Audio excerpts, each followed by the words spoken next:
It's 72 hours since Tom and Linda got stranded in the baking heat of the wilderness.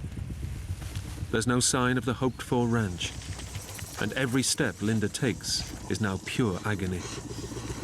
As her kidneys start to shut down, she's literally dying from dehydration. I could hear her behind me. And I would walk and I'd have to turn, she'd be a good distance behind me. That stick was in the ground. That's when I knew we were in real trouble. The pain in my back was terrible. It was excruciating. I realized that she didn't have a lot left in her.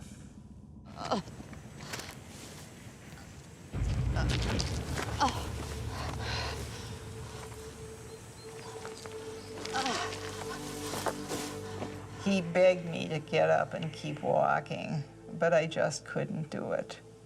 I couldn't do it anymore. Let's just rest here a while. I can't do this, Tom. And I said, Linda, come on. We're going to make it.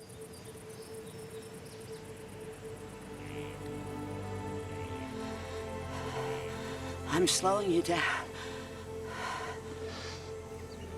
I didn't like the sound of those words. I didn't want her to give up. Don't be silly, Linda. You can make it.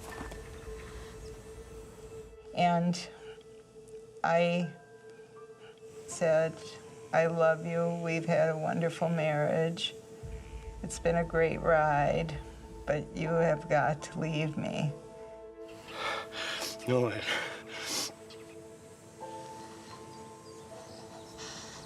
Tom, you gotta go on alone. And she kept encouraging me. She says, you gotta go. You've gotta find someone or water. Go, go, go. Two of us can't die. okay. I loved that moment. I didn't want to leave her.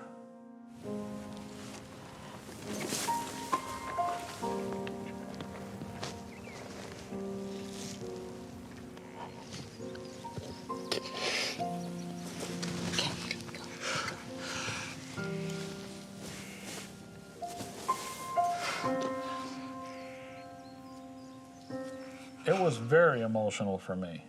Very, very hard to leave. That was Linda.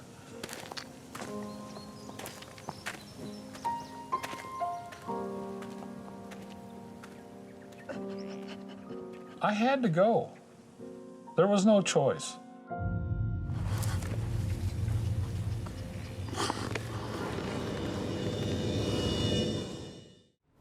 Started getting stronger and stronger. It's going 40, 30, 20, and I start saying out loud, 15. 10. 9.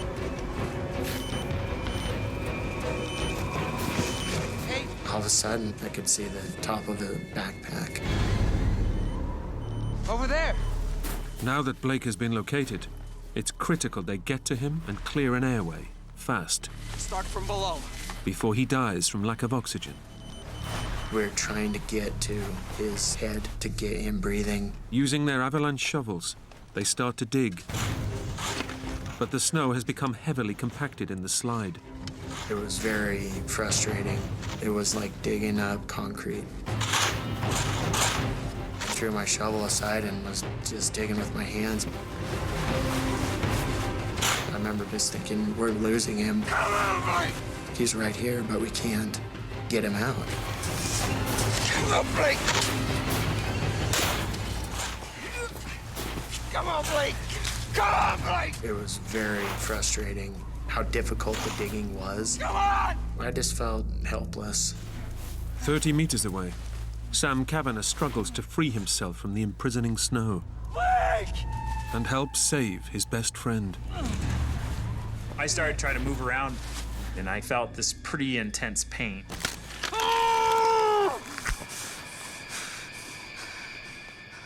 And that's when I finally looked down. My foot was facing 180 degrees behind me. and there was about 4 inches of my tibia bone sticking through my ski pants. Despite his horrific injury, Sam is desperate to help Blake. But first, he will have to do the unthinkable. And so I really just tried to prepare myself. I grabbed it, I spun it 180 degrees.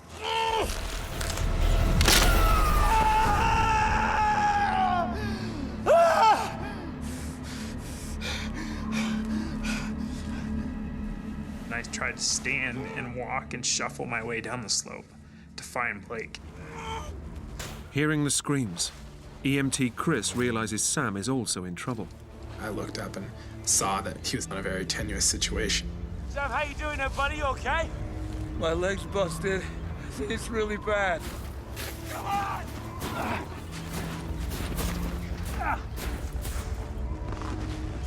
This is just shocking. There was a very big laceration on the side of his leg and quite a bit of bone sticking out. It's gonna be okay, Sid. It's gonna be okay. It's certainly the worst compound fracture I'd seen to that point. Okay. Chris is suddenly pushed to the limits of his training. He knows that an injury this severe, so far from civilization, could prove fatal. We just need to get Sam stabilized, try to control the bleeding, and get him off of the slope. But we were still right in the middle of dealing with Blake. We got him out! Finally, after being buried for almost 10 minutes, Blake Morstad is pulled from his icy tomb. At first, I thought he's just passed out. We'll revive him. Couple pumps and he'll cough up some snow and we'll get out of here.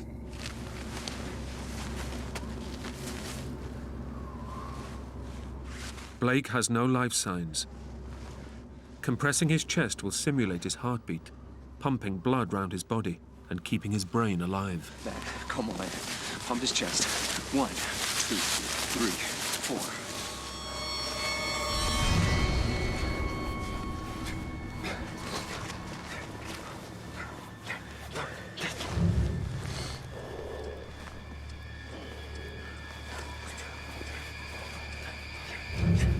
Jason had me pushing on his chest and he's saying, Harder.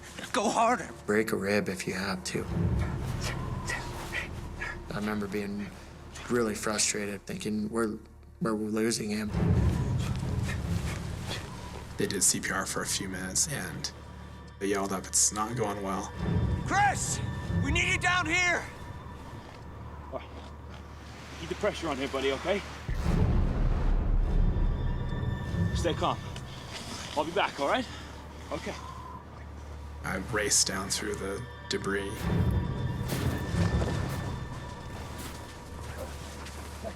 Have you seen any signs of life? Okay, let me take Blake was white, maybe even a little blue, and not responsive at all. 1, 2, 3, 4, 5, 6, 7, 8, 9, 10, 11, 12, 13, 14, 15. You're relying on your training, but it's a struggle. 5, 6, 7, 8, 9, 10, 11, 12. This is not a rubber mannequin. This is your friend, and he's not doing well. 15.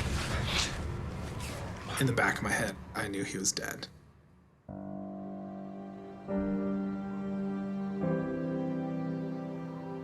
But you continue just out of hope. Because this is Blake, you know?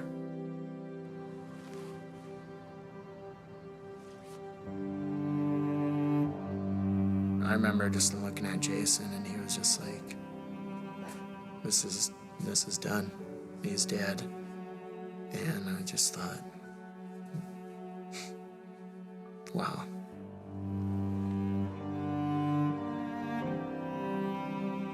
"30 meters away, the terrible truth about his best friend is slowly dawning on Sam. I just waited for this physically dominating man to stand up and take care of me.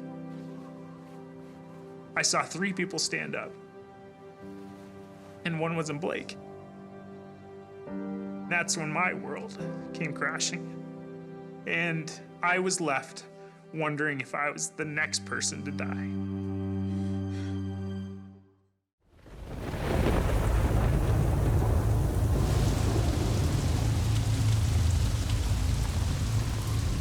After 8 days of solid rain, Do you hear that? What? The rain. Don't hear the rain. the downpour finally stops. It's the answer to their prayers. Thank God. Hang on. No, this is no good.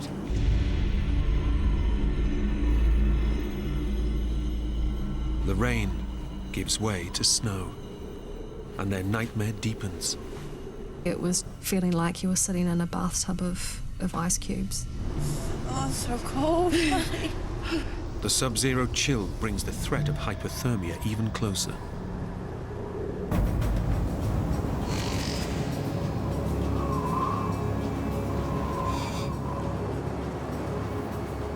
And by dawn, the freezing temperatures have attacked Sonia's exposed and swollen feet. Now, Sonia had frostbite on her feet. She was very distressed. But there was really nothing I could do about it. It was very scary. It was really your body starting to shut down. That's when I knew that, you know, even one more day or 2 more days, it could be it. Parched with thirst, Sonia can't resist eating the snow, even though she knows it could catastrophically lower her core body temperature.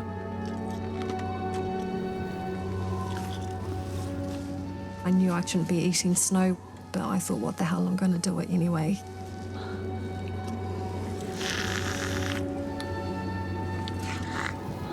I was desperate and I needed to have it.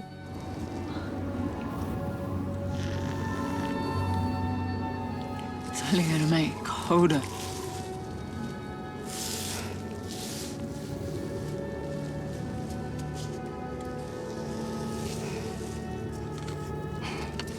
We were beyond desperate at that stage.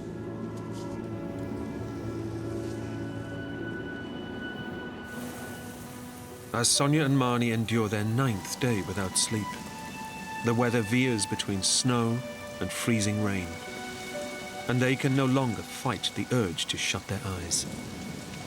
I knew that falling asleep meant dying.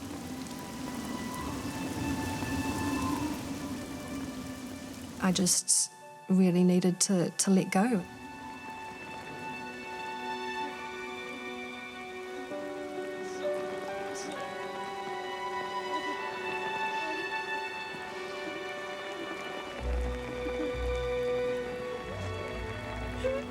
It was very, very heartbreaking.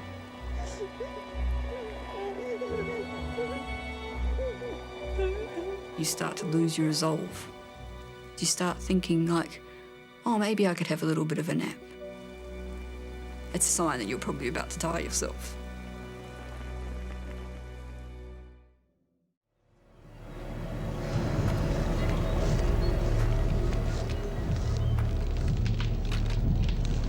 What if the ice breaks?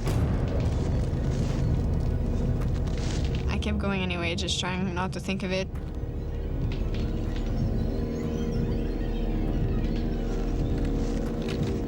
Leia heads towards the light. Every step she takes runs the risk of plunging her through the ice and into the frozen water below. All I kept telling myself is, I'm almost there. There's light. There has to be someone. But when she finally reaches the far side of the lake, there's a shock in store. As I got closer, I noticed that the only way that I would be able to get to that light was if I climbed a steep, straight hill that was impossible to reach. At that moment, I started to yell and yell and yell and just scream out. Help! Please, can you hear me? If anyone is there, they cannot hear her, and she cannot climb up the steep bank to get closer. Help! Please help me! I was very, very depressed at that moment. 11-year-old Leia has walked through the dark forest and across a frozen lake that could have taken her life, all to save her father. But it's been in vain. At the crash site, David's core body temperature is plummeting, and he's just hours from death.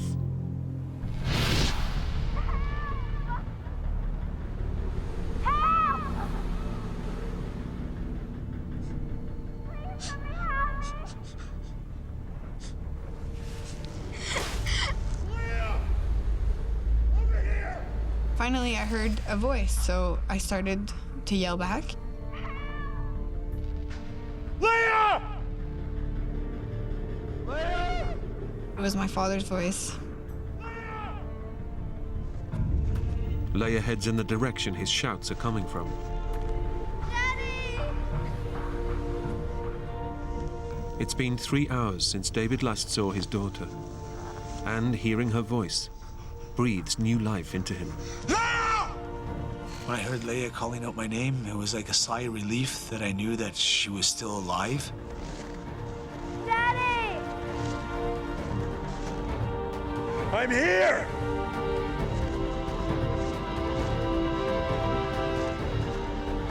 Over here!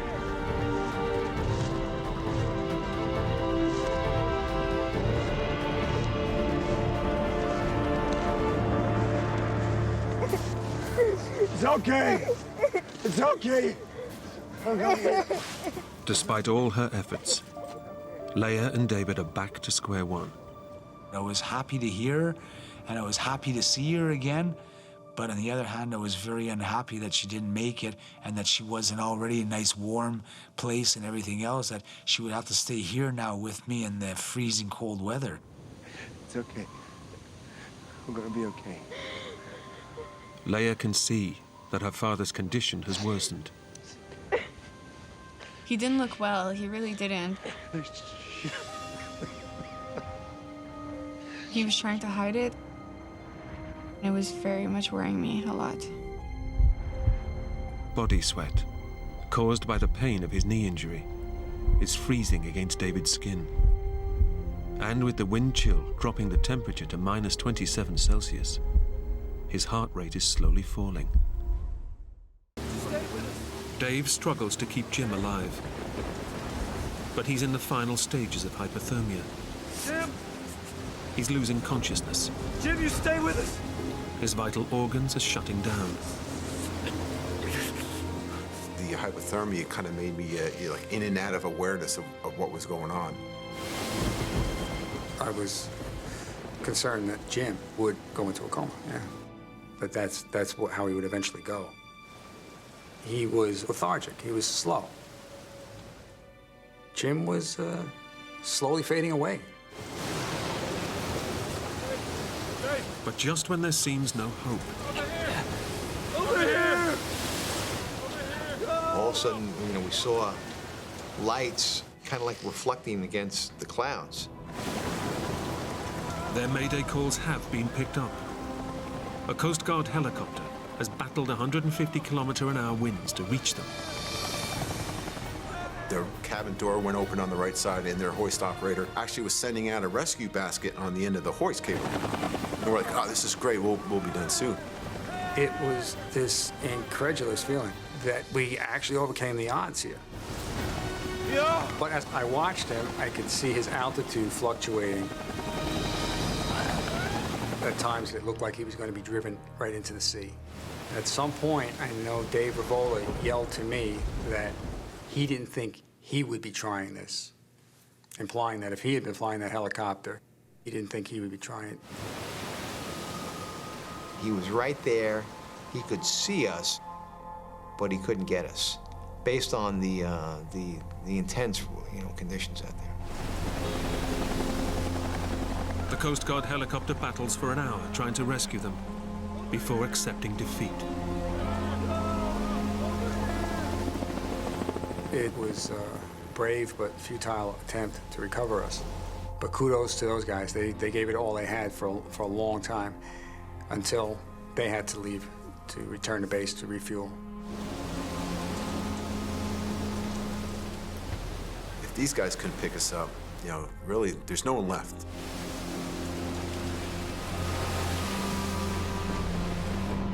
The last survivors of Air Force Rescue 110 have fought to stay together. Now, they will die together. You can't fight Mother Nature. You know, she has her own plans for you. I'm wondering, what point will I be so exhausted that I can't resist anymore? That I can't fight to get air. And that was frightening because I knew that point was going to come. It was very sad and frustrating because I wasn't ready. I needed more time.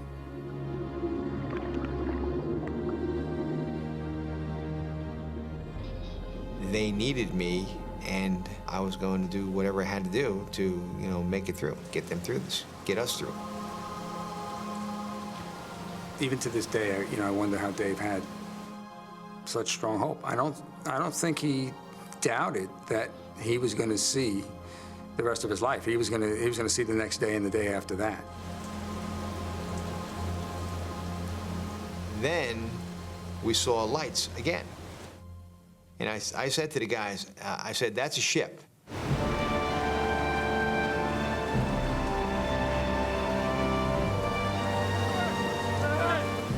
You know, we could actually see it, and we could see its color, okay? It was white. It was a beautiful white ship, huge, big white ship. And then they began to fire off illumination flares. It's the Coast Guard ship Tamaroa, its crew risking capsizing to rescue them. The hope was back. That's the way out. That's our ticket home. Love those guys. Tamaroa, Coast Guard, all the way. We, by the grace of God, were bound together that night of October 30th, 1991. And we will forever be bound together based on that incident.